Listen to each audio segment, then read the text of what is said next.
À ce stade où nous nous situons, nous devons donc redéfinir la tchouva. Et là, le Rav dit quelque chose d'extraordinaire. La tchouva doit correspondre à la faute, bien évidemment, mais la faute, il faut comprendre son origine, son élan.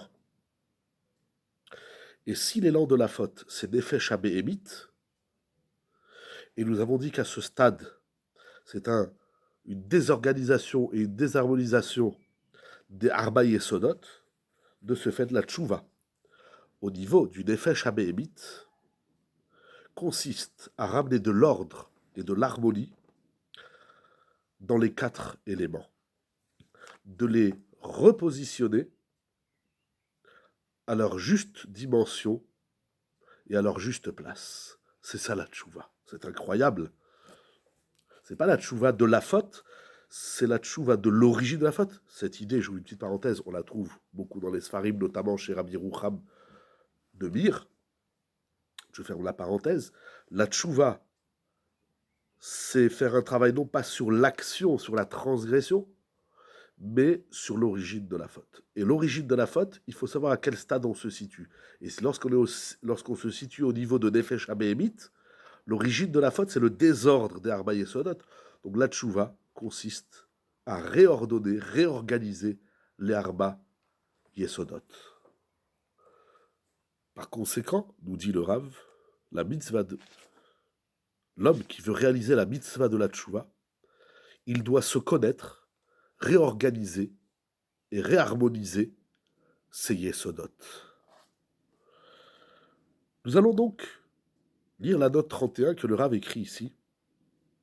Nous avons ici quelque chose qui s'éclaircit pour tous ceux qui désirent faire tchouva et ne voient pas de bénédiction ne voient pas de bénéfice dans leur effort. Il y a des gens qui font tchouva, font une avéra, décident de plus la faire, mais voient que ça ne marche pas.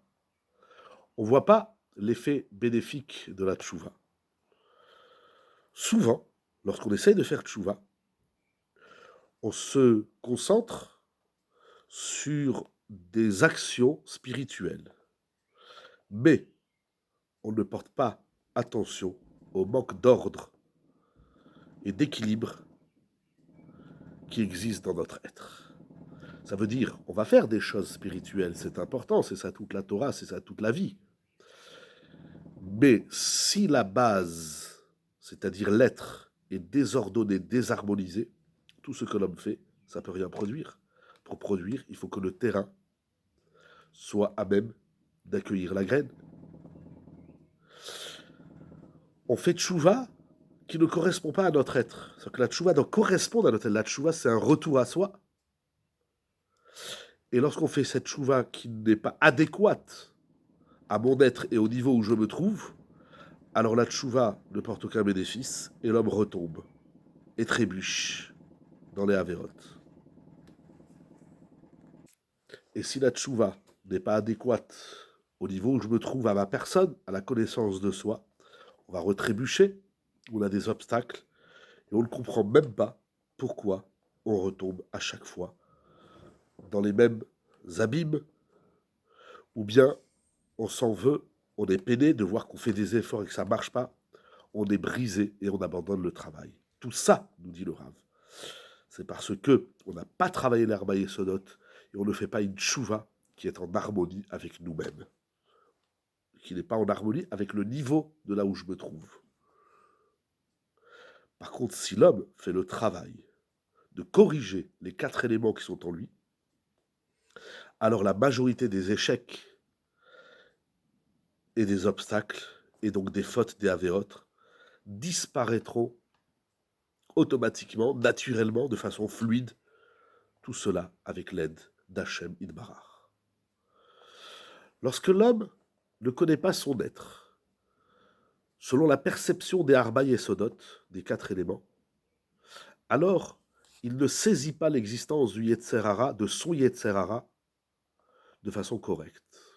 Mais ce n'est que lorsque l'homme connaît son être, par ce regard, par cette vision des Arba Yesodot, alors il va voir que la majorité de ces épreuves et de ces échecs ne proviennent seulement et uniquement d'un désordre et d'une désharmonisation de ces Arba Yesodot.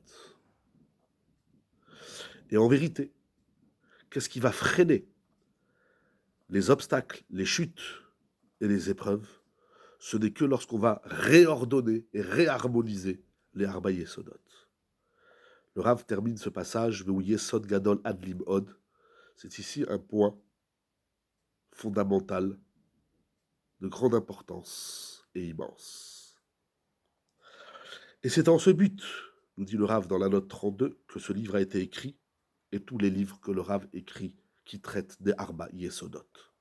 C'est incroyable, le nombre de points importants ici, de Yesodot, c'est de réhabiliter notre être, de le redessiner, de comprendre les Arba Yesodot, déjà en eux-mêmes, de comprendre la composition des Arba Yesodot qui décide mon être extérieur, profond, intérieur, intime. Et lorsqu'on est dans l'harmonie de soi, donc il faut la connaissance de soi qui nous permet de réharmoniser le moi. Et lorsqu'on est dans l'harmonisation de soi, eh bien, il y a de nombreux échecs qu'on évite, de nombreuses épreuves qu'on évite, de nombreux échecs disparaissent. Et c'est ça, l'art de la teshuva. C'est extraordinaire.